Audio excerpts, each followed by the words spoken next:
Olá, meus irmãos, minhas irmãs, irmão de Ideal Espírita, muita paz para todos nós. Hoje, exatamente 14 de outubro de 2022, estamos nós reunidos para estudarmos a obra Ave Cristo. Nós vamos iniciar fazendo a nossa prece de gratidão e logo depois a nossa irmã Aramita irá fazer a recapitulação do nosso último estudo. Vamos orar? Senhor Jesus, divino amigo, iremos viver na obra Ave Cristo momentos de fidelidade a Ti, momentos de verdadeiro sacrifício, momentos de fé, seriedade, devoção, confiança e entrega total. Ajuda-nos, Senhor, a preparar o nosso coração, o nosso sentimento, para não só lermos, mas também sentirmos, podermos visualizar em nossa mente esse testemunho vivo de cada personagem, para que isso venha despertar em nós a lição de um verdadeiro cristão. Envolve-nos na Tua paz, proteja-nos, Senhor, de todo mal, e que os amigos espirituais que aqui estão possam, Senhor, nos envolver na Tua paz. Te pedimos a permissão para iniciarmos, Senhor, mais um estudo da obra Ave Cristo. Que assim seja.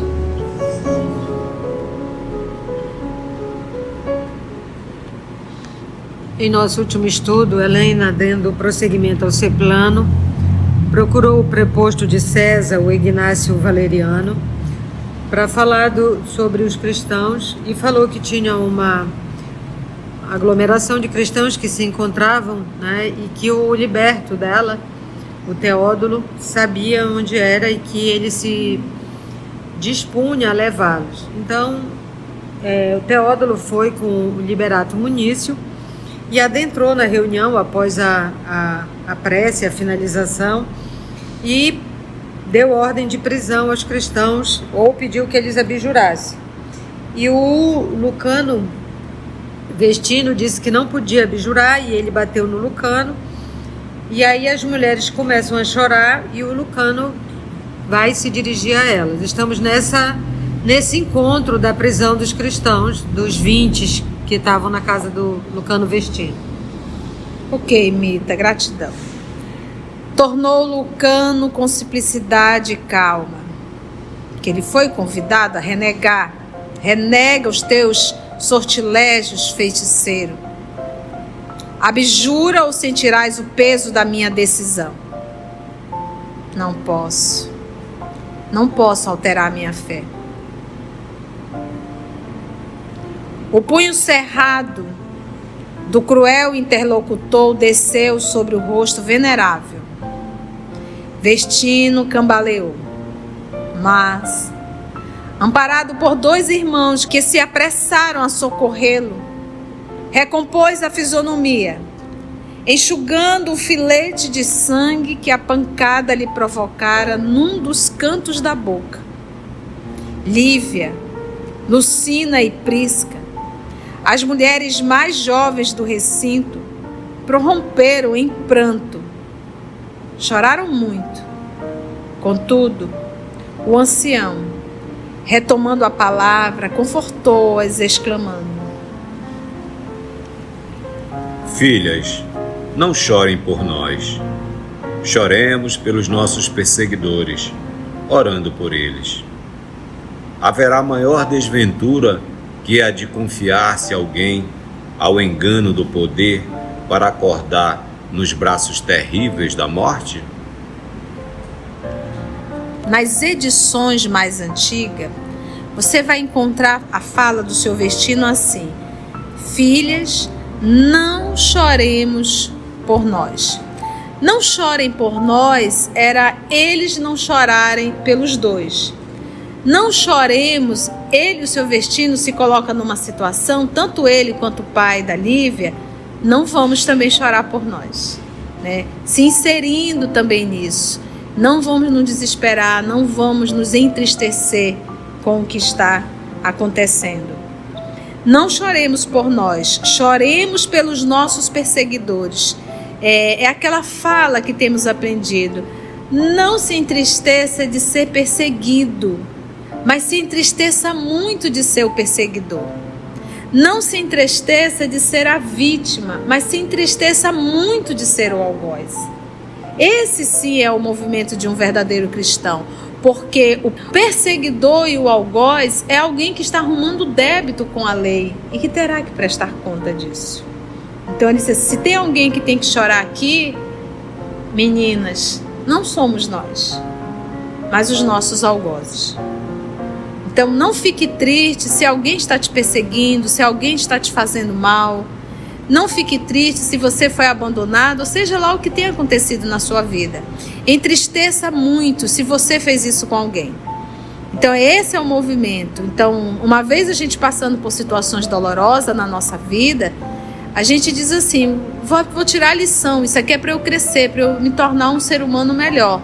Mas quando é você que é o perseguidor, quando é você que é o algoz, aí realmente isso é motivo de muita tristeza, não é verdade? Então, não choremos por nós, choremos pelos nossos perseguidores, orando por eles, que foi o que Jesus fez. Orai por todos aqueles que vos perseguem e caluniam. Haverá maior desventura, maior tristeza, que é de confiar-se alguém ao engano do poder. Qual a maior tristeza? Porque ele aqui, o cidadão, né, o liberato, ele aqui, ele está na condição, ele tem certeza que ele é o mais poderoso, que ele é o mais forte, ele acredita que ele é o vitorioso. Haverá maior tristeza que a de confiar-se a alguém ao engano do poder, ao engano, porque o poder é um engano, logo o poder é transitório, e o poder é um recurso para você se aperfeiçoar, para você servir. Como ele diz, para acordar nos braços terríveis da morte, porque ele está dormindo no poder. E daqui a pouco ele vai acordar nos braços da morte. Fitou o olhar compadecido no verdugo e esclareceu. O homem que nos espanca é Liberato Numício, chefe de uma corte romana. Já lhe vi as mãos por 2 vezes, flagelando os tutelados do Evangelho. Pobre irmão nosso, acredita ser senhor da vida, quando os prazeres criminosos lhe possuem o coração. Debalde procura debater-se contra os golpes da enfermidade e os achaques da velhice, que presentemente lhe rondam o corpo. Amanhã, precipitado ao vale fundo da meditação, pelo desfavor político, talvez se incline para Jesus, procurando justiça e amparo moral.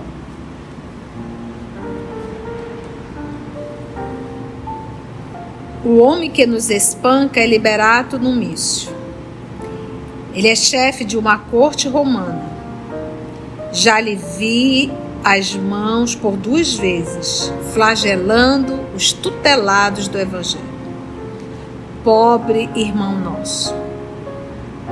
Acredita ser senhor da vida, que quando a gente está no poder, a gente tem certeza que nós somos o senhor da vida, né? Quando a gente está carregado dos títulos e do poder, do dinheiro, sentado em nossas cátedras, muitas vezes imundas, a gente tem certeza que a gente é eterno ali naquele momento. A gente tem certeza que a gente é senhor de tudo. Pobre irmão nosso. Acredita ser senhor da vida, quando os prazeres criminosos lhe possuem o coração.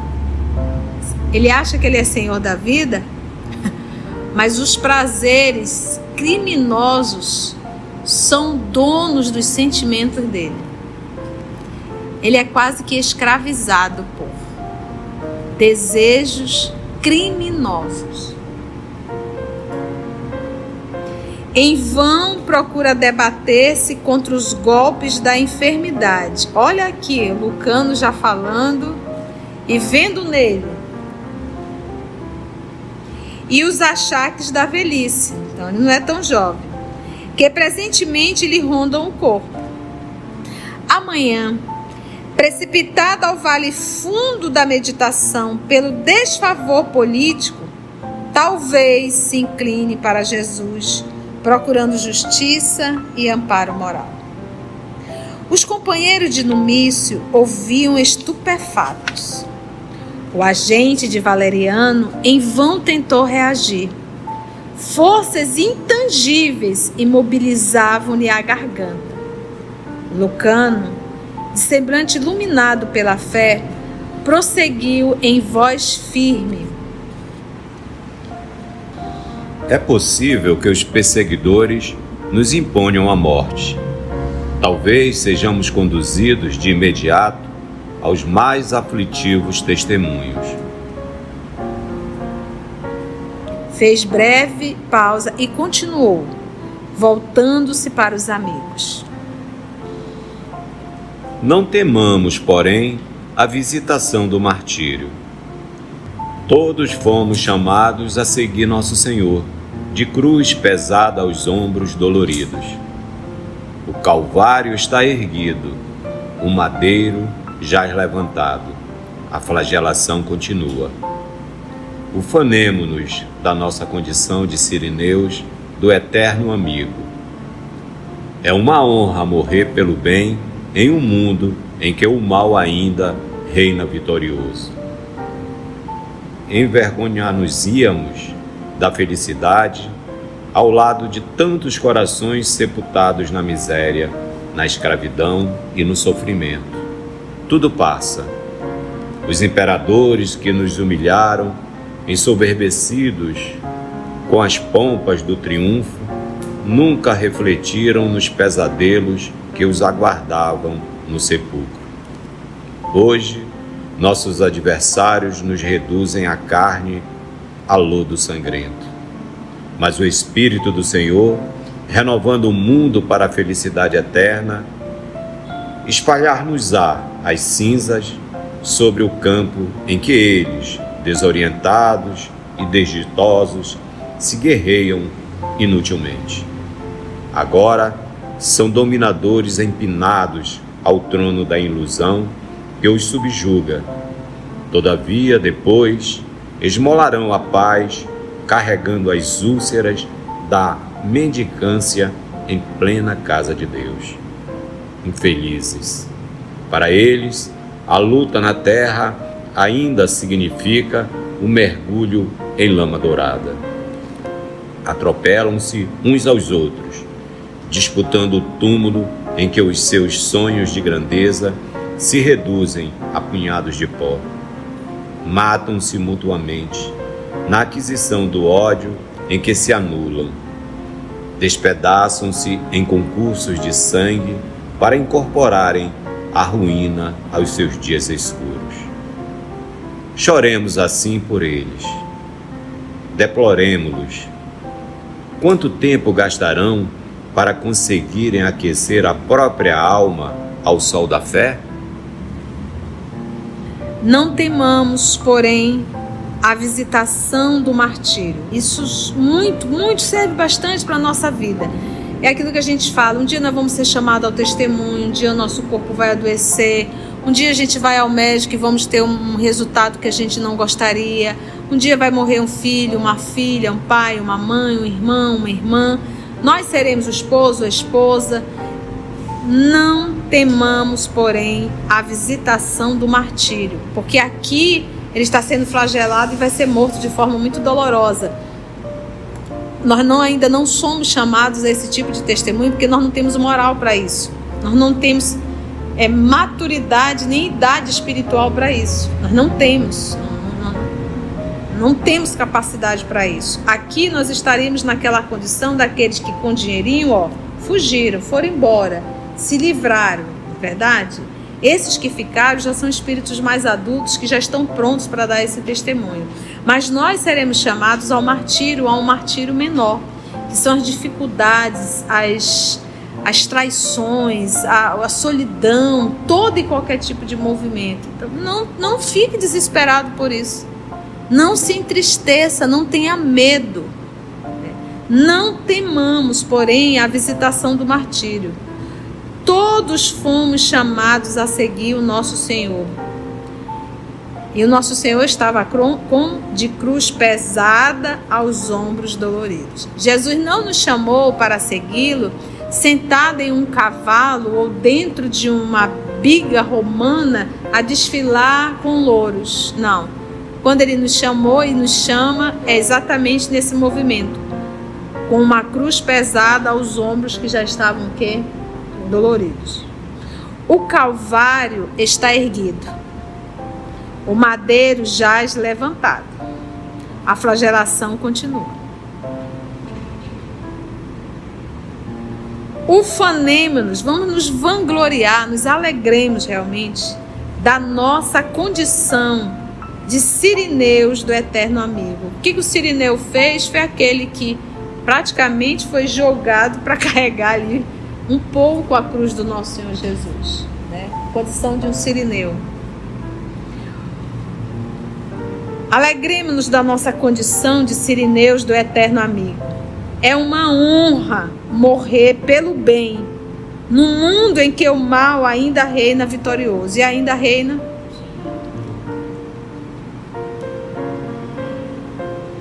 Envergonhar-nos-íamos da felicidade ao lado de tantos corações sepultados na miséria, na escravidão e no sofrimento. Mas eu ficaria envergonhado de estar aqui às gargalhadas, sabendo da dor que ainda reina no mundo.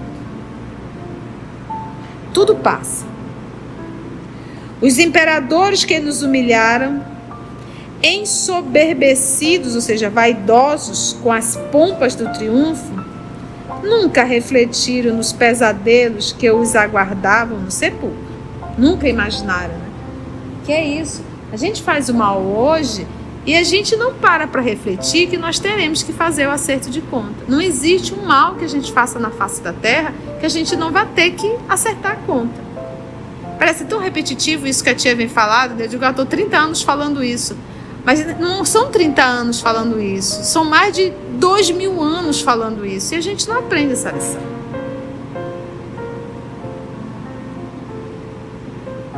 Nunca refletiram nos pesadelos que os aguardavam no sepulcro. Então não existe um mal que se faça, não existe um mal que se faça que a gente não vai ter que fazer o acerto de conta. Hoje nossos adversários nos reduzem a carne, a lodo sangrento. Mas o Espírito do Senhor, renovando o mundo para a felicidade eterna, espalhar-nos-á as cinzas sobre o campo em que eles, desorientados e desditosos, se guerreiam inutilmente. Olha que coisa mais linda.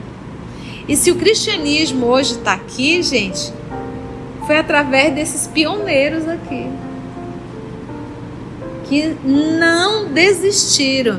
Nós temos, gente, 3 séculos. Gente, pensa, um pouco mais de 300 anos. Nós não estamos falando de 15, 20 anos. Nós estamos falando de 300 anos de perseguição.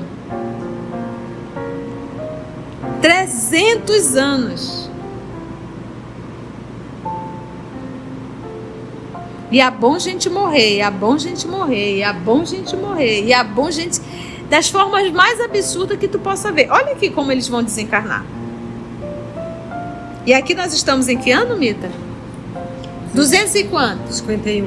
Olha, 251. Então ainda temos aí, a partir disso aqui, mais quase 100 anos pela frente. Agora são dominadores empinados ao trono da ilusão que os subjuga, porque o trono normalmente nos subjuga. Todavia, depois esmolarão a paz. Quem esmola é quem? Mendigo, necessitado. É o mendigo. É o miserável. É o pobre. Miséria moral. Então você não tem um tesouro espiritual.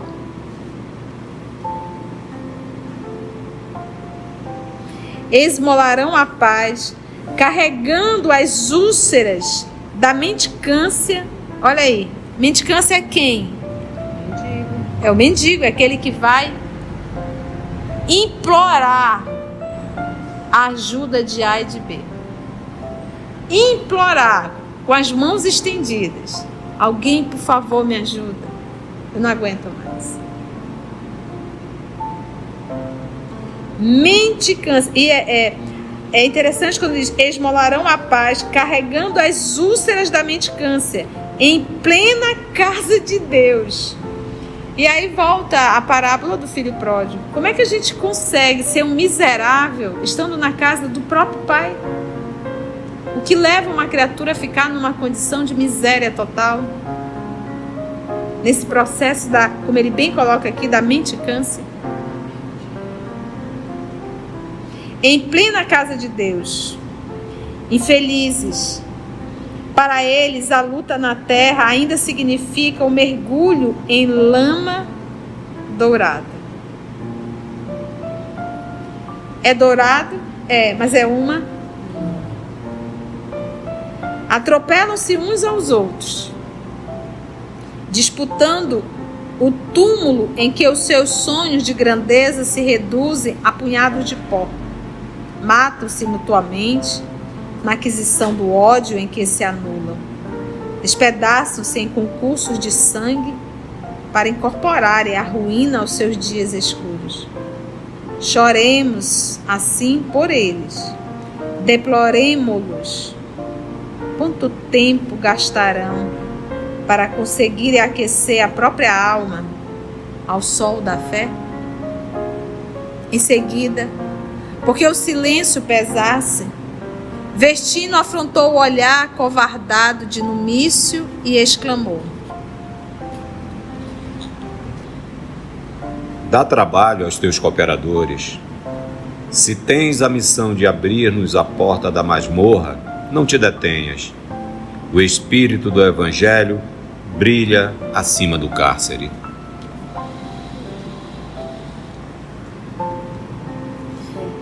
Vendo que Lucano lhe estendia, valoroso, as mãos engelhadas, rugadas, Liberato avançou, pronunciando algumas palavras do cerimonial em nome do Estado, e atou-lhe os pulsos. Os colaboradores seguiram-lhe os movimentos, algemando os demais. Alguns membros da expedição oficiosa deitaram olhares lascivos às moças trêmulas. Lascivos, gente, que se inclina aí aos prazeres, tá? Do sexo, da carne ali. Olhares lascivos às moças trêmulas. Mas a presença de Vestino, cujas palavras lhes haviam lançado tantas verdades ao rosto, como que lhes impunha forçado respeito. O trajeto fez-se em silêncio. Os cristãos, à maneira de animais pacientes, não reagiram, sustentando-se em preces fervorosas, mas, quando penetraram o pátio da prisão, entreolharam-se angustiados. Algo aconteceu, correspondendo-lhes à expectativa. A voz seca de Numício determinou parada breve, e Lívia, Lucina e Prisca foram rudemente separadas do grupo. Existia a antiga lei que vedava o sacrifício de virgens nos espetáculos e, sob esse pretexto, era costume apartar os recém-detidos as mulheres mais moças, a fim de que a crueldade dos verdugos lhes subtraísse a pureza corpórea, antes de qualquer interrogatório mais rigoroso. Cenas do próximo capítulo.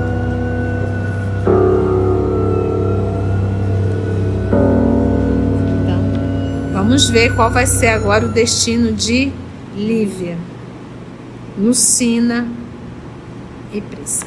Foi bom, gente?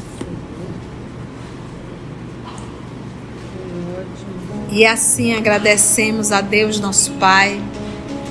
Agradecemos a Jesus, o amor de nossa vida.